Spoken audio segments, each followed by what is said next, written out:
連れろって言われても。だぞ、起きろ。楓のハムはお兄ちゃんへの思いでできてるんです。脱ぐの何もしないって言ったじゃない。不潔、変態、露出狂。変な声出さないで。こう？すごく気持ちいいです。痛い。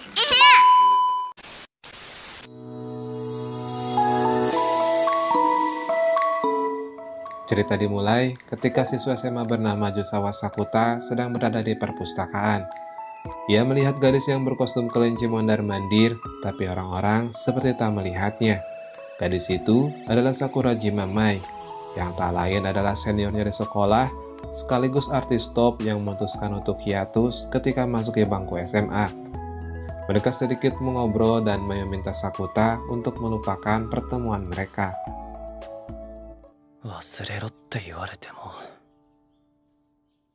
楓のハムはお兄ちゃんへの思いでできてるんです。なんだその痛いせ。 Keesokan harinya, saat sedang berjalan, ia dan Kunumi membicarakan tentang Mai. Sakuta menyadari kalau Mai tak mempunyai teman dan selalu sendirian. Mungkin itu karena saat dirinya masuk ke bangku SMA, Mai selalu absen, dan mungkin juga anak yang lain segan untuk berteman karena mengetahui bahwa Mai adalah seorang artis. Saat pulang sekolah, Sakuta melihat orang yang hendak memotret Mai dari belakang. もうちっとこっち向かねえかな。お前！やめなってば、行こうよ。Sakuta cukup kaget saat Mai mengucapkan terima kasih. Tak lama dari itu, Mai melihat panggilan masuk dari manajernya. Tapi ia mengabaikan panggilan itu dan segera masuk ke kereta. Di dalam kereta, Mai memperlihatkan artikel rumor tentang kekerasan yang Sakuta lakukan sampai mengirim teman kelasnya ke rumah sakit. Ia juga kaget bahwa di zaman sekarang, informasi apapun bisa diakses dengan mudah. Lalu Sakuta menanyakan pandangan Mai tentang insidennya. Menurutnya, itu hanyalah rumor belaka karena tidak mungkin ada orang yang telah melakukan kekerasan bisa datang ke sekolah dengan muka datar seolah tak terjadi apapun. Mai melanjutkan, harusnya Sakuta mengatakan kebenarannya. Tapi Sakuta enggan untuk melakukan itu. Menurutnya, rumor itu mirip dengan suasana. Orang yang menciptakan suasana adalah orang yang tak mempunyai akal sehat. Jadi menurutnya, melawan suasana adalah tindakan yang bodoh. Mai juga mulai menceritakan tentang dirinya. Ia mulai berkarir saat berumur 6 tahun. Sejak saat itu, ia mulai dikenal banyak orang dan selalu tampil di televisi, di majalah, dan yang lainnya. Tentu saja itu adalah awal yang menyenangkan. Tapi memang kadang ada sesuatu yang tak sesuai dengan apa yang kita inginkan. Sampai akhirnya, Mai pernah berpikir untuk pergi ke dunia di mana orang-orang tak mengenalnya. Ia juga menceritakan tentang awal kejadian orang-orang mulai tak bisa melihatnya. Itu terjadi saat ia pergi ke akuarium dan tampak orang-orang mengabaikan keberadaannya, seolah-olah Mai tidak pernah ada. Awalnya ia berpikir bahwa itu hanyalah imajinasinya, tapi puncaknya saat ia menyapa pegawai KP, ia benar-benar tak terlihat, seperti ditelan oleh suasana. Setelah menceritakan tentang dirinya, Mai hendak membeli roti. Tapi lagi-lagi, si penjual tak melihat keberadaan Mai. すいません、クリームパン。はい、一つ。 Mereka kembali berjalan, dan Mai menanyakan apakah Sakuta percaya dengan kisah gilanya. Dengan wajah datar, Sakuta menjawab bahwa ia tahu sebutan kejadian yang tak masuk akal. Itu disebut dengan sindrom pubertas. Lalu, Sakuta membawa Mai ke rumahnya untuk menunjukkan sesuatu. 綺麗にしてるんだ。言ったじゃない。不潔、変態、露出狂。本物よね。変な声出さないで。 Sakuta memperlihatkan foto adiknya Kaede yang penuh dengan luka. Kaede tak mendapatkan kekerasan di sekolah, tapi hanya ditindas di sosial media. Semua berawal saat Kaede telat membalas pesan ketua kelasnya. Ia dibenci dan orang-orang mulai menghinanya di sosial media. Suatu hari, Sakuta melihat dengan mata kepalanya sendiri, tubuh Kaede tersayat dengan sendirinya. Karena hal itulah, Sakuta percaya dengan sindrom pubertas. Lalu Mai bertanya tentang luka di dadanya. Sakuta tak tahu persis apa yang terjadi karena saat ia bangun ia sudah berlumuran darah dan dilarikan ke rumah sakit. Jadi sebenarnya Sakuta lah yang dilarikan ke rumah sakit dan bukan teman sekelasnya. Sakuta menyimpulkan bahwa yang terjadi pada Mai sama seperti dengan kasusnya. Sakuta juga menyarankan Mai untuk kembali ke dunia hiburan. Sakuta melanjutkan bahwa sepertinya Mai ingin kembali. Itu terbukti saat Mai murung ketika melihat iklan film di kereta. Mai marah dan segera pergi dari kediaman Sakuta. Sejak kejadian itu, Sakuta dan Mai tak pernah bertemu kembali. Sakuta mulai mencari informasi tentang alasan Mai memutuskan untuk hiatus. Tapi sayangnya, ia tak mendapatkan informasi yang penting. Sampai akhirnya ia mendapatkan informasi dari seorang wartawan bernama Pumika yang ingin mewawancarai dirinya tentang insiden luka di dadanya. Mereka sepakat untuk membagi informasi. Setelah itu Sakuta menemui temannya bernama Futaba. Futaba adalah orang yang selalu berpikir secara logis dan tak mempercayai sindrom pubertas. Futaba memberikan Sakuta teori ukuran, teori bahwa keberadaan hanya bisa disadari saat diamati. Ia mencontohkan dengan memasukkan kucing, alat memancarkan gas beracun, dan yang lainnya, lalu menutupnya selama 30 menit. Ia menanyakan apakah dalam waktu 30 menit kucing itu akan mati. Tentu saja kita harus membukanya terlebih dahulu untuk memastikan apakah kucing itu mati, sekarat, atau tidak. Sakuta mulai berpikir apakah Mai juga seperti itu.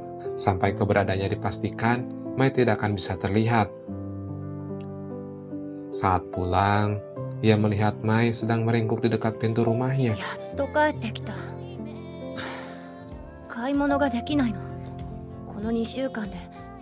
Sakuta mengajak Mai ke supermarket dan ia merasa saat itu seperti sedang berkencan. Sakuta menanyakan apakah ketika Mai memegang wortel itu akan terlihat melayang. Lalu Mai menggibas-gibaskan wortel ke dekat muka orang lain. Dan ternyata apa yang disentuh Mai juga tak terlihat oleh orang lain. Mai-sanと手をつなぎたいだけです。悪いけど、合格にしてあげ今エロいこと考えてるでしょ。Mai-sanの想像の100倍はエロい。でもない。Di perjalanan pulang, Sakuta mulai mengungkit tentang alasan mengapa Mai memutuskan untuk hiatus. Ketika itu, saat masih SMP, Mai dipaksa untuk memakai baju renang. Padahal dia enggan untuk melakukan itu. Tapi manajer atau ibunya sudah menandatangani kontrak.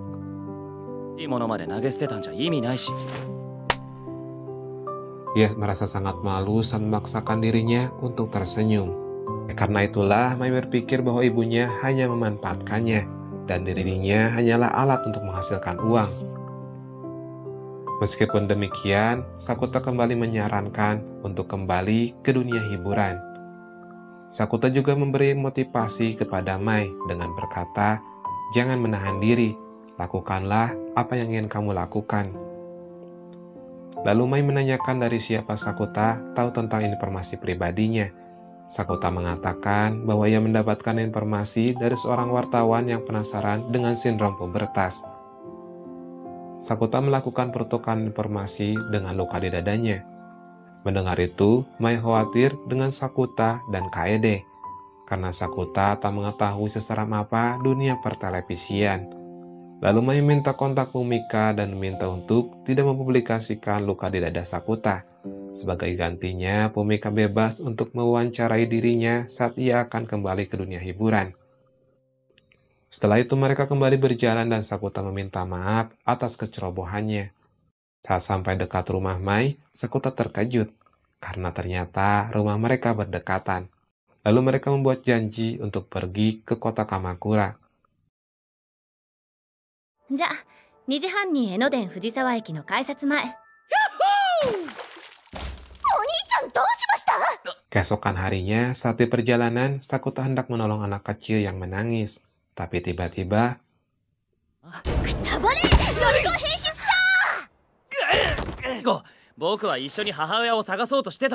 setelah menjelaskan semuanya, gadis itu meminta maaf dan menyuruh Sakuta untuk menendangnya agar menjadi impas. Namun sayangnya kejadian itu terlihat oleh polisi yang sedang berpatroli. dan mereka berakhir ke kantor polisi. Oleh karena itu, Sakota telat untuk bertemu dengan Mai. Ia sempat lesu saat melihat Mai, tapi ternyata Mai rela menunggunya berjam-jam.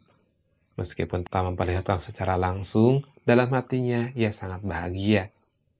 Di dalam kereta, Sakota terus memperhatikan Mai, hingga akhirnya Mai mengatakan mengapa Sakota sangat peduli padanya, karena biasanya orang-orang tak mau terlibat dengan gadis yang bermasalah. Sakota sempat bergurau dan menjadi serius. Ia melakukan semua itu karena saat tertimpa masalah akan sulit kalau tidak bisa mengandalkan siapapun. Saat adiknya mengalami sindrom pubertas, tak ada yang percaya dan membantunya. Bahkan orang tuanya memilih tinggal terpisah saat apa yang terjadi pada Kaede. Tapi ada satu orang yang dengan tulus mendengarkan keluh kesahnya. Sakota merasa kalau tidak ada dia, mungkin ia akan kehilangan arah dan tak tahu apa yang harus dilakukan. Karena hal itulah, Sakota sangat peduli kepada Mai. Disinilah insting wanita mulai beraksi. Mai menebak bahwa orang yang disebutkan Sakota adalah seorang gadis. Tanpa basa-basi, Mai keluar dari kereta. Sakota mulai menceritakan tentang Makinohara Soko. Pantai adalah tempat pertemuan pertama mereka. Dan alasan mengapa masuk SMA Minagahara, karena Makinohara juga bersekolah di sana. Tapi sayang, saat Sakota mencari daftar alumni, tak ada nama siswa bernama Makinohara Soko. Jadi sejak saat itu, Sakota tak pernah bertemu lagi dengannya. Ternyata alasan Mai keluar dari kereta adalah untuk bertemu dengan ibunya. Tapi, ibunya mengabaikannya dan terus berjalan ke arah Sakota. Mai tak percaya bahkan ibunya sendiri tak bisa melihatnya dan mengingatnya. Di situ, Sakota mencoba meyakinkan bahwa Mai adalah putrinya. Tapi ibu Mai tetap tak mengingat 母 apapun. 親なのになんで娘を忘れられるんだ。もういい。以上は付き合ってられないわ。 Setelah itu, Sakota terus menanyakan kepada orang-orang tentang Mai. Tapi tak ada seorang pun yang mengingat Mai. Kini sekarang Sakota tahu bahwa Mai bukan saja tak terlihat, tapi ingatan orang-orang tentang Mai juga ikut menghilang. 行こ行くってどこへ？う。どこか遠くの町へ行けば。 Mereka mencoba pergi ke kota lain, tapi tetap nihil. Tak ada seorang pun yang melihat atau mengingat Mai. Sampai akhirnya Sakota menghubungi Kunumi dan menanyakan apakah Kunumi ingat dengan Mai. Ternyata Kunumi tahu dan mengingat semua tentang Mai. Lalu Sakota menghubungi Futaba, meminta solusi untuk apa yang terjadi terhadap Mai. Sebelum tidur, Mai berterima kasih kepada Sakota karena tak pernah menyerah terhadapnya. Keesokan harinya menjadi lebih buruk. Futaba memberi kabar buruk di mana hanya ia dan Sakota saja yang bisa melihat dan mengingat Mai. Mereka kembali berdiskusi. Mungkin alasan mengapa mereka masih mengingat Mai adalah karena mereka terjaga sepanjang malam. Futaba awalnya tak percaya dengan teori bodohnya, tapi saat menjadi kenyataan, itu membuatnya merinding. Mai diperlakukan seperti suasana bahkan sebelum dia menderita sindrom pubertas. Mai tidak diamati oleh siapapun di sekolah dan keberadaannya belum dikonfirmasi. Atau singkatnya bagi Mai sekolah ini ibarat kardus dan Mai sebagai kucingnya. Sakota menyimpulkan jika tak ada orang yang mengenali Mai, itu tak beda dengan seperti Mai tak pernah ada di dunia ini. Dan juga, mengapa orang-orang lupa dengan Mai karena saat mereka tertidur, mereka akan tertelan oleh suasana. Karena itulah Sakota mencoba untuk tidak pernah tidur. Dia menuliskan tentang pertemuan pertamanya dengan secara lengkap agar apabila ingatannya tentang Mai menghilang, dirinya di masa depan bisa membacanya. Keesokan harinya karena tak tidur, wajah Sakota menjadi suram. Mereka berdua kembali bersekolah. Meskipun orang-orang tak melihat Mai, ia tetap optimis mengatakan mungkin hari ini akan ada orang yang melihatnya. Sekarang selain dirinya, tak ada orang lain yang mengetahui Mai. Bahkan Futaba pun sekarang sudah lupa tentang Mai. Karena tak tidur saat ujian, Sakota menjadi tak fokus dan harus selalu mencoba menjaga kesadarannya. Di ujian hari kedua, mata Sakota menjadi mirip seperti zombie. Dan tanpa ia sadari, Mai melihatnya di balik pintu. Setelah membeli kopi, Sakuta dipergoki oleh Mai dan mengikuti Sakuta ke rumahnya. Mai mengajarkan Sakuta tentang kanji. Tak lama dari itu, kesadaran Sakuta mulai menghilang. Ternyata Mai memberi Sakuta obat tidur karena khawatir dengan kondisi Sakuta. Itu sudah cukup, ucap Mai dengan wajah yang sayu. Ia melanjutkan bahwa awal dirinya memang sudah sendirian. Dilupakan oleh Sakuta bukanlah masalah besar, tapi meski begitu ia berterima kasih dan meminta maaf. Selamat malam dan selamat tinggal, ucap Mai yang mulai meneteskan air mata.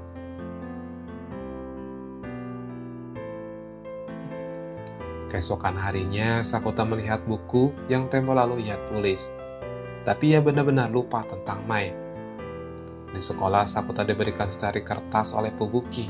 Fubuki tak tahu apa itu, tapi sepertinya ia harus memberikan kertas itu kepada Sakuta. Di dalam kertas itu tertulis, selama seseorang bisa mengamatinya, seluruh materi akan terkonfirmasi dan terwujud.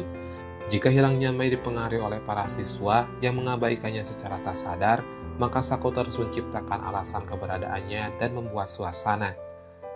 Saat ujian berlangsung, mata Sakuta mulai fokus ke huruf kanji yang tak terasa tak asing. Dan tak terasa air mata mulai menetes dengan sendirinya. Ia kembali mengingat momen saat bersama dengan Mai.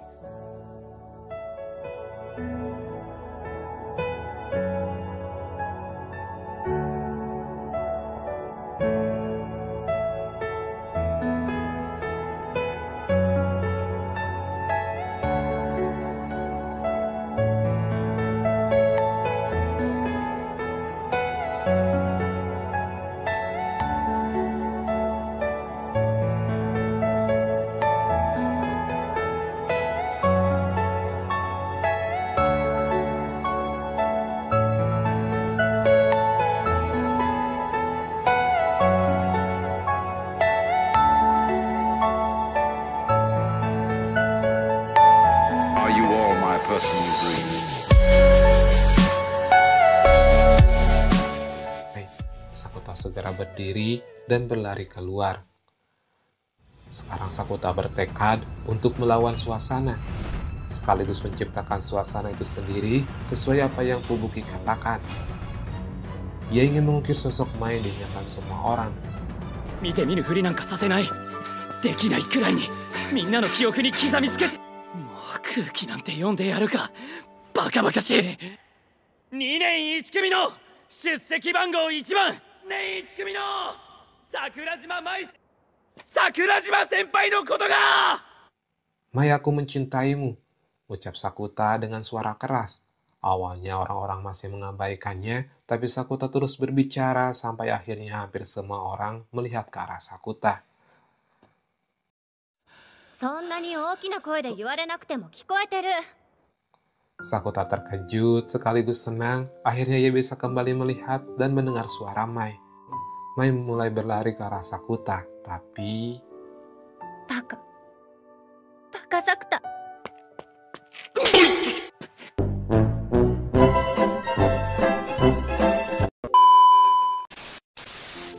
Mai meminta Sakuta untuk mengatakan perasaannya 1 bulan ke depan. Tapi Sakuta merasa tak tahan kalau harus menunggu 1 bulan, jadi ia akan terus mengatakan perasaannya setiap hari. Mai juga berteriak memberitahu kepada semua orang bahwa rumor tentang Sakuta melakukan kekerasan tidaklah benar. Kini, rumor atau suasana tentang hubungan mereka mulai menyebar. Setelah hari itu, Sakuta bertanya apakah semua hipotesis Futaba itu benar. Futaba mengatakan bahwa ia tak tahu pasti, tapi mungkin dunia yang mereka tinggali terlalu sederhana, sampai-sampai bisa diubah dengan pernyataan cinta.